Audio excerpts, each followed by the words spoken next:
What's up, y'all? Welcome back. Happy Sunday. The free play on Instagram today was the under in the Stars and Oilers game tonight. Starts in about 4 hours, so I'm going to get a quick analysis and a quick breakdown, on why we like this play. Obviously, the totals are at 5.5 right now, so it is an alternate minus 145. You can find it on FanDuel on alternate totals along with DraftKings. You can get those alternate totals. The implied win percentage there on a minus 145 play is close to 60%, 59.18%. We have this sitting at about 61.5%, so definitely a little bit of an edge there. We do like these alternate lines in the playoffs because the lines are extremely tight. So we like to have that kind of push buffer, which we do think is worth the 30 cents increase as opposed to the 5.5 at minus 115. Obviously all the base factors, the Oilers and Stars, two of the games have gone over the total. Actually, I believe it's only one that's gone over the total. No, two have gone over the total between these two. However, between them straight up in the past 8, 3 have gone over. So obviously that's a higher win percentage than what we're looking at right now. But we'll get into a little bit of the goaltender matchups here. So Jake Ottinger, best goalie left in the playoffs. Statistically, one of the best goalies throughout the regular season in the NHL. 2.25 save percentage. This number is more important here. This 0.915 save percentage because, each team on each given night can put up a certain amount of shots on goal. So I like to look at the save percentage. I feel like that's more valuable. Same with Stuart Skinner. He is on the lower side. He's actually below 9, which is not good. 0.890.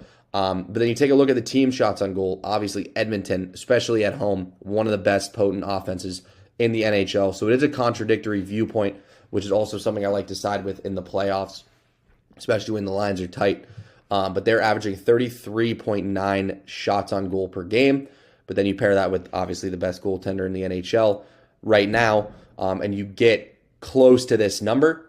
And then you go down to the Dallas Stars, who are only averaging 31.6 shots on goal per game, and you pair that with Stuart Skinner. It's roughly the same number, a little bit lower than this, which is closer to 5.5 than it is to 6. So a little bit of an edge there.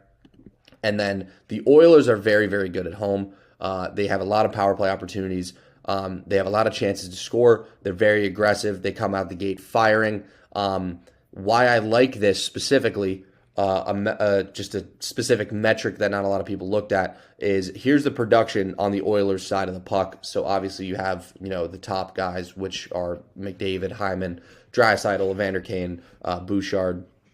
Those top guys are their top production guys. Just as I expected in the playoffs, their top line is producing the most. However, their top line is also getting in the most trouble, as you can see with these numbers here. Obviously, this does have something to do with they're on the ice the most often. But when you see guys like Leon Draisaitl, 10 penalty minutes, Evan Bouchard, a defenseman, 16 penalty minutes, Evander Kane, 35 penalty minutes, you see these guys with going to the box and the production just significantly dips off. We haven't noticed this so far, and these games have been low scoring. I think this is really going to bite them in the ass in terms of their production. The Stars are giving up a few penalties per game, so the conversion rate should be lower. This should regress back to the mean, law of large numbers. So I like this metric as well. And then we take a look at the historical playoff metrics. So this is just historical in the NHL. Teams tend to play super tight. They don't want to overexpose themselves. They want to keep the puck in the neutral zone. You see a lot more clears per game, like 3.7 per team, more clears per game, meaning any given team is spending less time in the offensive zone, along with teams are more disciplined. They give up less penalties. They try to play tighter, so less power play chances. This is historical. This goes back to 2021. 2022 and 2023 are similar numbers, a little bit lower than this 2.73. But the total, as you can see, is below that number of 6. And these are all playoff games for each year. This one's under 6. All of these are under 6. And you factor in those numbers and you divide it by the percentage that we have, it spits out to about 62%, giving us roughly a 3.5% edge in this game. I think we see a tight game. I think we see a low-scoring game. Both these teams have struggled giving up goals in the first period. However, they're two of the best in the regular season at limiting first period opportunities. So once again, law of large numbers, we think that number dips back to the mean. And then, second period and third period have just been lights out, especially in the third period with empty nets. You can take a look at the goals right here for the third period. And you can see that, holding teams to 1-2 in the third period is especially crucial in close games and empty net. So we like to see these numbers.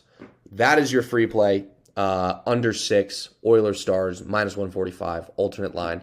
Best of luck as always. Peace.